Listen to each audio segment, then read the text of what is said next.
Assalamualaikum warahmatullahi wabarakatuh.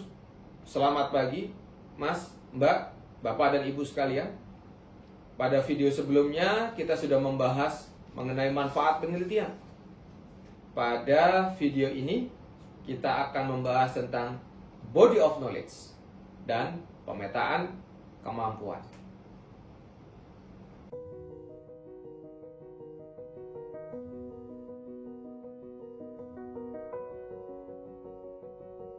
Sebelum melakukan penelitian, terdapat dasar-dasar ilmu atau kemampuan yang perlu kita miliki untuk menunjang penelitian hingga melakukan penulisan hasil penelitian.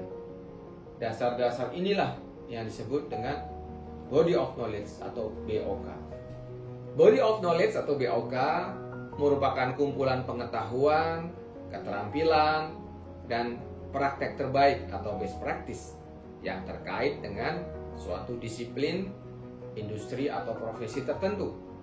Selain itu, body of knowledge atau BOK juga menjadi panduan umum yang menyajikan inti pengetahuan yang diperlukan untuk beroperasi secara efektif dalam suatu bidang. Dalam mendapatkan body of knowledge, terdapat beberapa poin penting, yaitu yang pertama adalah konsep dan prinsip dasar. Body of knowledge mencakup konsep dan prinsip dasar yang membentuk dasar pengetahuan dalam suatu bidang. Ini seringkali mencakup teori, prinsip, dan aturan dasar yang harus difahami oleh para profesional atau peneliti. Yang kedua, yaitu keterampilan praktis. Selain pengetahuan teoritis, body of knowledge atau BOK juga mencakup keterampilan praktis yang diperlukan untuk melaksanakan tugas dan tanggung jawab dalam suatu pekerjaan. Ini dapat melibatkan keterampilan teknis, interpersonal, atau manajerial, tergantung pada konteksnya. Yang ketiga, sering mencantumkan praktek terbaik atau metode yang terbukti efektif dalam suatu bidang. Ini mencakup panduan dan pedoman yang dapat membantu para profesional dalam mengambil keputusan atau menjalankan tugas mereka dengan cara yang paling efisien dan efektif. Yang keempat adalah standar industri.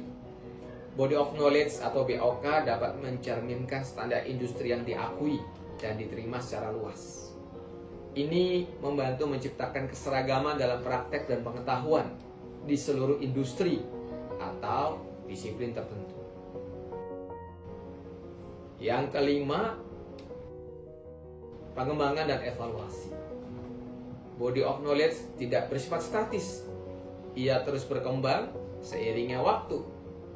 Pembaruan dilakukan secara periodik untuk mencerminkan perkembangan baru dalam bidang tersebut, seperti teknologi baru, penelitian terkini, dan perubahan kebijakan industri. Yang terakhir, panduan dan pengembangan karir. Body of knowledge dapat digunakan sebagai dasar untuk pengembangan kurikulum pendidikan atau pelatihan dalam suatu bidang. Selain itu, juga dapat membimbing individu dalam pengembangan karir mereka dengan menetapkan keterampilan dan pengetahuan yang diperlukan.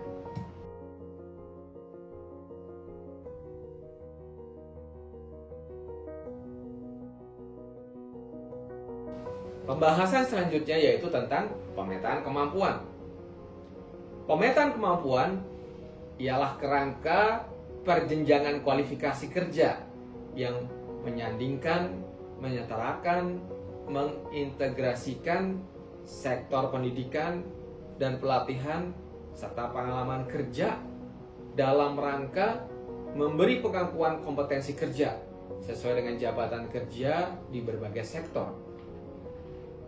Dalam penelitian, pemetaan kemampuan berguna untuk melihat body of knowledge apa saja yang dibutuhkan dalam menunjang penelitian yang akan dilakukan.